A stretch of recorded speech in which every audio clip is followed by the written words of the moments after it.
tem a questão do ministro presidente da Suprema Corte, Edson Fachin, não pautar a ação que o ministro Alexandre de Moraes desengavetou, tirou da gaveta, sobre a delação ou colaboração premiada, os limites da colaboração premiada.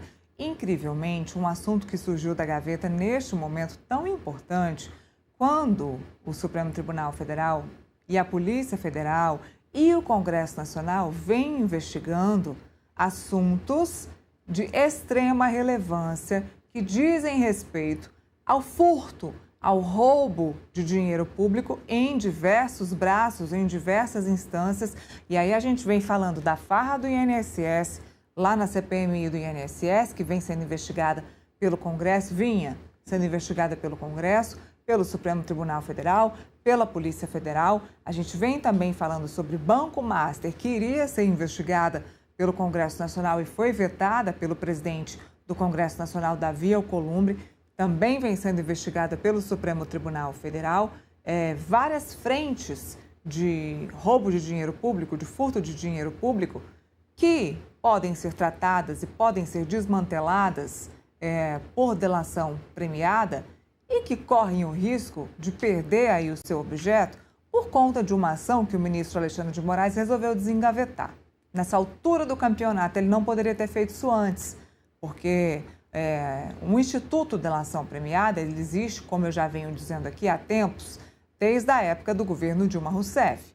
Agora que a gente tem Daniel Vorcaro fazendo aí a sua delação premiada, que certamente vai atacar e vai atingir muita gente graúda aqui em Brasília, inclusive os ministros do Supremo Tribunal Federal.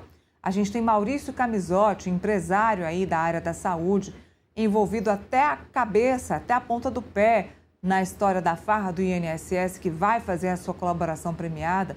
Temos o careca do INSS, que tem sim ainda a intenção de fazer a sua colaboração premiada.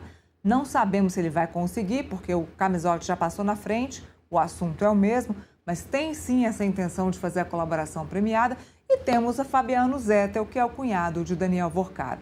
Então tem o risco aí de muita gente grande sair da boca dessas pessoas. E aí eu vou falar só do Daniel Vorcaro aqui, porque já está de bom tamanho, porque aí a gente toca na ferida dos ministros do Supremo Tribunal Federal. A gente já tem vários envolvidos no assunto Banco Master.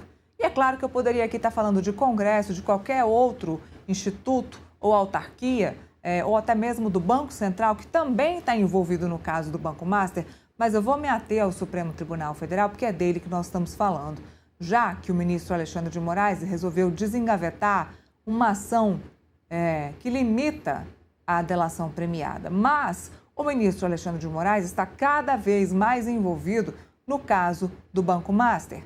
Primeiro, por conta do contrato multimilionário da esposa dele, do escritório da Viviane Bassi de Moraes, com o Banco Master. E na semana passada a gente viu, porque o BRB liberou os valores, enfim, tivemos aí o acesso aos valores do pagamento de mais de 80 milhões destes valores para a Viviane Bassi de Moraes. Além disso, os voos de Viviane Bassi de Moraes e de Alexandre de Moraes nos jatinhos da empresa de Daniel Vorcaro e também da empresa de Fabiano Zettel. No total, 8 voos. E não vem me dizer que não foi na mesma época, porque a gente já sabe que foi a mesma época em que eles eram donos destes aviões. Então, a gente já tem eles enrolados aí nesse meio tempo, sem contar daqueles eventos e encontros que o ministro Alexandre de Moraes participava na casa de Daniel Vorcaro, aqui em Brasília, e sem contar as mensagens que foram interceptadas pela Polícia Federal, em que Daniel Vorcaro contava para sua ex-noiva dos encontros que teria com Alexandre de Moraes na casa dele em outra cidade, que não era em Brasília. Então, tem muitas manifestações e indícios que mostram o encontro, a participação, no mínimo um conhecimento de Alexandre de Moraes com Daniel Vorcaro. E aí a gente tem o ministro Dias Toffoli, que foi o primeiro da lista, que se mostrou ali muito persistente em relatar o caso do Banco Master, em censurar, em colocar uma censura no Banco Master, quando o Congresso Nacional, lá atrás, no ano passado, já queria investigar o caso.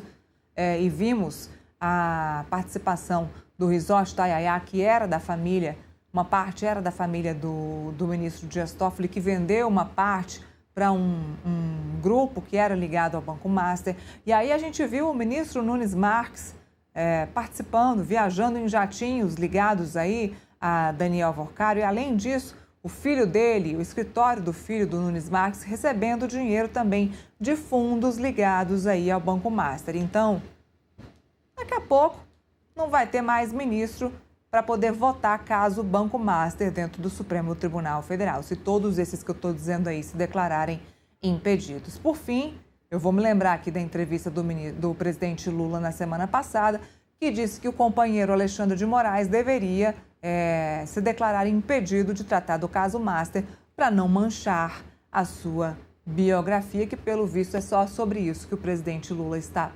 preocupado. E aí, chego no ponto final, Felipe. Interessante esse momento de desengavetar esse processo, não é mesmo? Leila, você fez um resumo assim perfeito, né, sobre toda a situação, né? Essa ação estava no STF desde 2021, ou seja, 5 anos depois que o PT entrou com essa DPF, né, que é uma ação de controle de constitucionalidade para definir, né, limites à delação premiada. No momento que o STF está sendo colocado em prova, no momento em que vários ministros, né, estão sendo acusados, né, de relação com Daniel Worcaro, o Alexandre de Moraes, né, que relatava esse caso, tá, resolveu colocar o caso para julgamento. Então, o que passa na minha cabeça no primeiro momento é como pode, né? Esse pessoal do STF acha que são semideuses, né? Que vivem no Olimpo, né? É, não dão a mínima para a opinião da população, da sociedade, e parece que faz uma gozação com a sociedade, né? Mostrando o seu poder de nem se constranger em colocar algo nesse sentido em votação nesse momento, né? Uma atitude completamente covarde que reforça a narrativa, né? Vou nem falar que é o fato, né? Mas reforça a narrativa de que o ministro do Supremo Tribunal Federal está com medo da delação premiada do Daniel Worcaro ou, das pessoas envolvidas, né? O Daniel Worcaro, que queiram fazer delação premiada. No momento em que todo mundo sabe, pelas provas que foram demonstradas e divulgadas em público, que o Alexandre de Moraes, por meio da sua esposa, tinha um contrato bilionário, né? Milionário com o Daniel Worcaro, com o Banco Master, e tinha uma relação de proximidade com o Daniel Worcaro e com o Banco Master. Não dá para negar isso, porque tem várias reuniões em que o Alexandre de Moraes participou com o Daniel Worcaro, inclusive no dia da prisão do Daniel Worcaro, é bom lembrar, ele mandou mensagem para o Alexandre de Moraes, né? Ou seja, o Daniel Worcaro queria a proteção do todo-poderoso Alexandre de Moraes. O Alexandre de Moraes, sem nenhuma vergonha, né, sem nenhum receio, coloca essa ação do PT para ser votada e definir limites à delação premiada. E a gente pensa que só tem esses casos gigantescos de delação premiada do Supremo Tribunal Federal que podem ser, né, influenciada por essa decisão da Suprema Corte. Mas tem milhares de casos, Neila, em vários municípios, em vários estados do Brasil, de delação premiada. O que vai acontecer com as delações premiadas? Vão se perder? Delação premiada em andamento nos estados da federação, nos municípios da federação, realizada pelo Ministério Público Estadual. O que vai acontecer com as delações? A gente esquece, né, que o que é divulgado para a sociedade é o que está no Supremo Tribunal Federal. Daniel Worcaro, Banco Master, INSS, mas tem milhares de casos, milhares de ações na justiça, em vários tribunais das justiças estaduais, federais, que estão tendo agora, nesse momento, a delação premiada homologada ou discutida. O que vamos fazer? Vamos anular essas delações premiadas todas, que têm reflexo enorme, né, em vários crimes que estão sendo cometidos no Brasil diuturnamente e que não têm a mesma divulgação que tem esses grandes casos no Brasil. Então, assim, só para deixar claro que essa decisão do STF não vai repercutir só nesses dois grandes casos, não, mas em milhares de casos que estão sendo discutidos no Brasil. Aí eu queria fazer um adendo. É claro que o STF tem que colocar alguns limites na delação premiada, né? Mas essa não é a hora. Eu acho correto, inclusive, deixar claro, né, que a delação premiada não é meio de obtenção de provas, né? Não basta a palavra do delator, né, para você poder fazer valer a delação premiada. Tem que vir junto com provas. Tem que vir junto com provas. Isso está lá na ação do PT. Mas isso também é bom lembrar, Neila, já está consolidada na jurisprudência do Supremo Tribunal Federal. Então não faz sentido nenhum, né, nesse momento, o STF entrar nesse mérito. Eu até acho também, por exemplo, que é necessário, né, que o delatado tenha condição de ir a público no momento da delação premiada ou após ela, né, vir se defender da acusação do delator.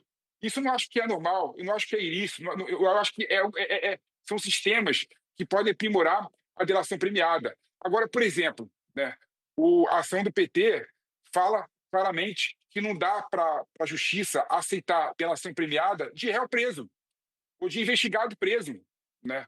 Ou seja, milhares de delação premiada são utilizadas quando a pessoa está presa pela justiça.